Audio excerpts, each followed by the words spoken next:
Friends, welcome to our English lecture. Today we are going to start with the new chapter. We have completed the chapter The Night for Scorpion, but none of the students have given me the homework. So let it be. It's your call. But I'm not gonna give you internal marks for it because none of the student is interested in giving the homework. So it's your call. But when the time you need internal marks or the time you will need to pass the English lecture, I am not going to give you any internal mark until and unless you will give me the homeworks. So let's finish that point and start with the chapter. Now the new chapter name is The Night I Met Einstein. Now who is Einstein? You all know. Who is Einstein? I think you all know. Einstein is a great scientist and we have learned many things about him in science. So let's start with it. Jeroen Weidman. So he is the writer of this chapter. Was an American playwright and novelist. So ये एक play writer थे और novelist थे.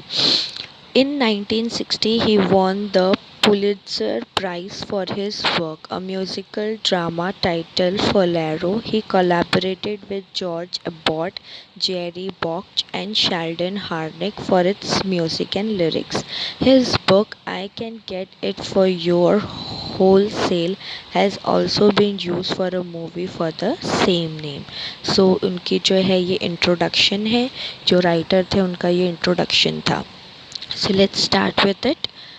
When I was a very young, I was invited to dine at the house of a philanthropist. Now what is philanthropist? Philanthropist उनको बोलते हैं जो गरीबों की मदद करते हैं, यानी जो गरीबों की मदद करते हैं पैसों से और नीडी थिंग्स से, उनको philanthropist बोलते हैं. तो एक दिन जो राइटर है वो फिलेंथ्रोपिस्ट के वहाँ पर क्या हो गया था, इनवाइट हुआ था डाइन यानी डिनर के लिए.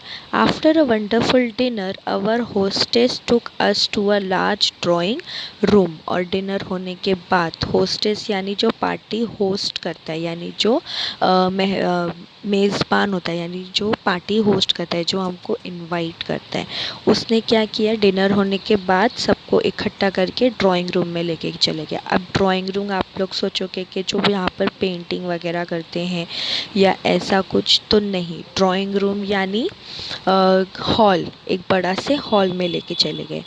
Chairs were being arranged. I am arranging the chairs for a concert. My hostess said we are going to listen to a very good pianist. और ये जो राइटर था ये होस्ट की हेल्प करते करते मतलब ये भी चेयर अरेंज करने में लग गया और कॉन्सर्ट जो है वो स्टार्ट होने वाला था. तो क्या कॉन्सर्ट होने वाला था कि एक अच्छे पियानिस्ट यानी जो पियानो बजाते हैं वो आने वाले थे.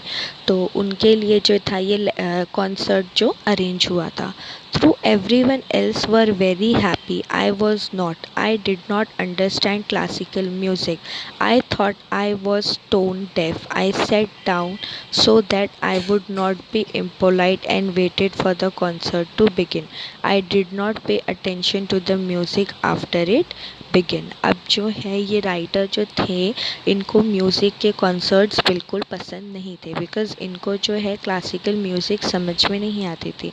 इनको मतलब पॉप म्यूज़िक्स ये सारी अच्छे लगते थे, बट जो क्लासिकल म्यूज़िक्स थे इसमें हाई टोन लो टोन ये सारी चीज़ें उनको समझ में नहीं आती थी. तो इसलिए उनको ये सारी तरह के क्लासिकल कॉन्सर्ट्स अटेंड करना अच्छा नहीं लगता था.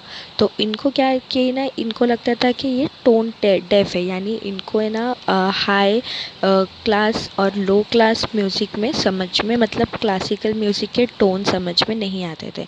बट ये इम्पोलाइट ना लगे अपने होस्ट को, यानी जिसने इनको इनवाइट किया था उनके तरफ इनका जो इम्प्रेशन गलत ना पड़े, इम्पोलाइटनेस ना दिखे, इसलिए वो क्या करते हैं, चुपचाप से बैठ जाते हैं कॉन्सर्ट के लिए. After a while, I heard everyone clapping, so I realized that the piece was over. Just then, I heard a gentle but firm voice saying, "You are fond of batch."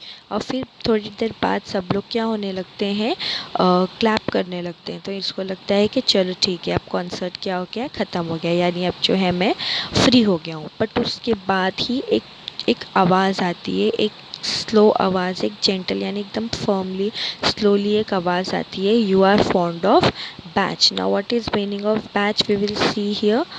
John Sebastian Bach, a German organist and composer of the 17th century।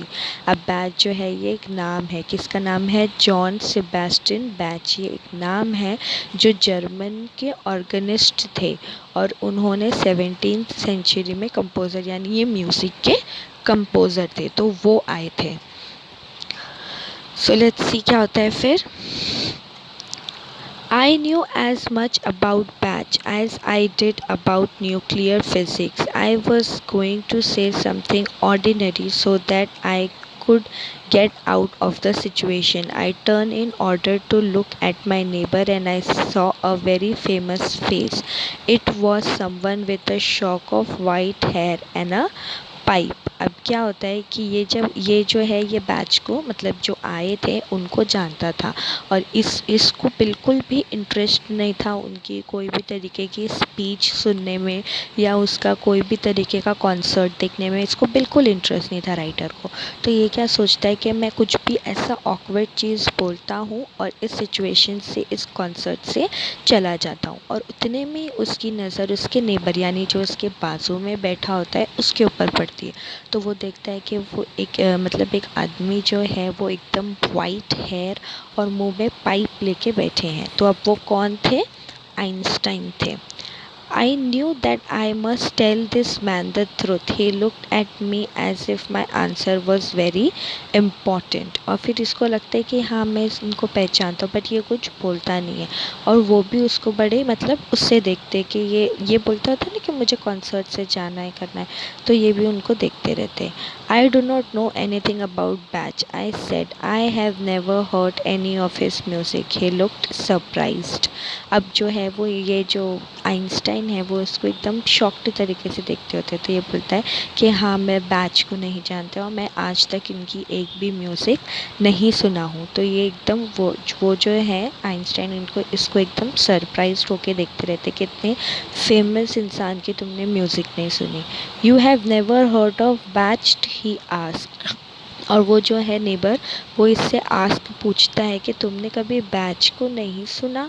He made it sound as if I had said that I had never taken a bath। अब ये क्या बोलता है कि जो batch है वो ऐसे गाने बनाता है जैसे कि मतलब उसका गाना जो है इतना फेमस है, अगर कोई बोले कि मैंने बैच को नहीं सुना है तो मेरे लिए तो यही है बोलने के बराबर है कि आज मैंने नहीं नहाया। जैसे हम रोज़ नहाते हैं, जैसे हम रोज़ बात लेते हैं, वैसे ये बैच का गाना इतना फेमस है कि ऑल ओवर अमेरिका में सब कोई सुनता है, तो तुम कैसे नहीं सुने। तो वो बताता है you he made it sound He made it sound as if he said I had never taken a bath. I would like to understand music so that I could understand Bach, I said, but I am not able to. I am tone deaf। तो ये वो अपने neighbour को बोलता है कि हाँ मुझे है कि मैं म्यूज़िक को समझूं, बट मेरे को मतलब म्यूज़िक सुनूं, बट मुझे म्यूज़िक जो है वो समझ में नहीं आती है। मैं टोन डेफ हूँ यानी मुझे क्लासिकल म्यूज़िक के हाई लो वर्सेस समझ में नहीं आते हैं। The old man got up. अब जो उसके बाजू में जो ओल्ड मैन बैठे थे वाइट हेयर में पाइप में, मतलब जो नेबर जिससे ये बात कर रहा था, वो खड़े हो जाते हैं, गेटअप हो जाते हैं। "You will come up with me?" he asked. "I just remain seated. I am requesting you to come with me," he said again। अब वो खड़े हो जाते हैं और इसको राइटर को बोलते हैं कि चलो मेरे साथ स्टेज पे। तो राइटर जो है बहुत मतलब वो हो जाते हैं, एम्बेरस जैसा हो जाता है, वो बैठे रहता है चुपचाप, वो खड़े मतलब उठता नहीं है। फिर वो वापस बोलता है कि "I am requesting you to come with me". फिर वो वापस बोलता है कि मैं आपको रिक्वेस्ट करता हूँ कि आप मेरे साथ आओ स्टेज पे। So I went up with him. He took me to a room which had a gramophone in it and asked, what kind of music do you like? तो मतलब राइटर को लगता है कि वो स्टेज पे लेके जा रहा है या ऑडियंस के सामने लेके जा रहे हैं, बट ऐसा नहीं होता है। ये जो है साइंटिस्ट जो है, मतलब जो आइंस्टाइन है, इनको एक रूम में लेके जाते हैं और वहाँ पर एक होमोफोन ग्रामोफोन होता है ना। What is gramophone? Machine for playing recorded music. देखो यहाँ पे आपको पिक्चर दिख रही है, पुराने ज़माने में इस तरह से बजती थी, इसमें सीडीज़ बजती थी, इसको ग्रामोफोन कहते हैं।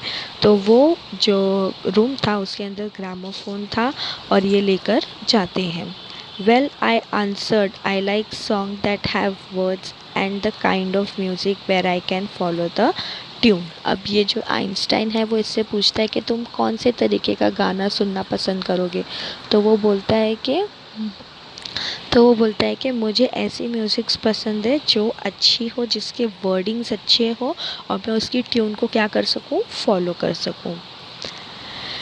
He smiled and nodded, obviously pleased. You can give me an example perhaps. अब ये ऐसा बोलता है तो इनको कुछ समझ में आता नहीं, तो ये बोलता है अच्छा ठीक है, आप एक काम करो, मुझे एक एग्जाम्पल दो। तो ये जो साइंटिस्ट है, मतलब जो आइंस्टाइन है, वो राइटर से पूछता है कि तुमको कैसी म्यूज़िक पसंद है, मुझे उसका एग्जाम्पल दो।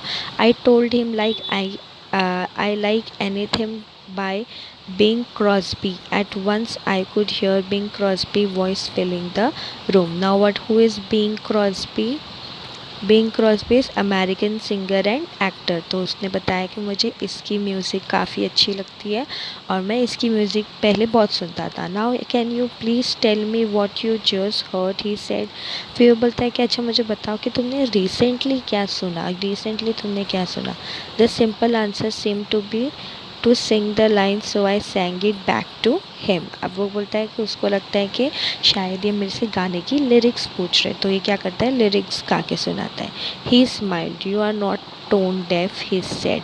और जब ये लिरिक्स गाता है तो ये आइंस्टाइन बोलते हैं कि नहीं, तुम टोन डेफ नहीं हो, यानी कि तुमको म्यूज़िक्स के बीच में अंतर यानी डिफरेंसेस पता है, तुम टोन डेफ नहीं हो।